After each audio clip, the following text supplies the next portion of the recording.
It seems like virtual reality is still working to grip onto consumer interest, but HTC is continuing to pump out products year after year.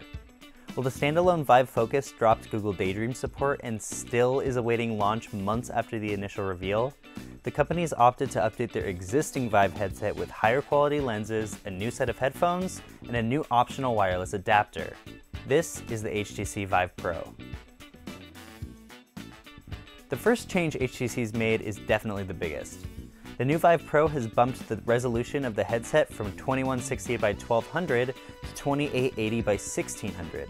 This was immediately evident in my hands-on time with the device, and the center of your vision in particular was especially crisp. This is a pixel increase of 78% and a PPI increase of 37%, so you're going to notice a lot less pixelation in the lenses. The outer edges of the lenses did seem a bit blurry compared to the center, but I'm assuming they did this to save on rendering power and better emulate real-life vision. There's also a new face cushion which blocks more light from entering the headset, so you can be more immersed in the content you're playing. It's a lot more comfortable too, and I really didn't notice my face getting nearly as hot as it did with the regular Vive. You'll probably notice that there are now 2 cameras mounted to the front of the headset instead of 1.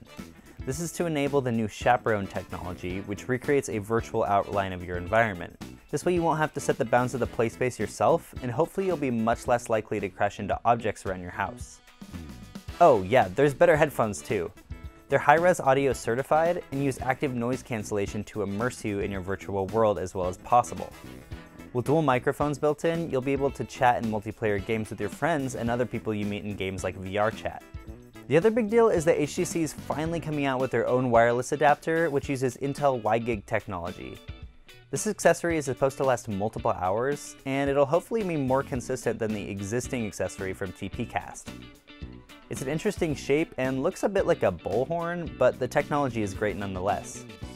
HTC didn't disclose when the new Vive Pro would launch or how much of a premium it would be over the original model, but we're hoping to hear more information in the coming weeks.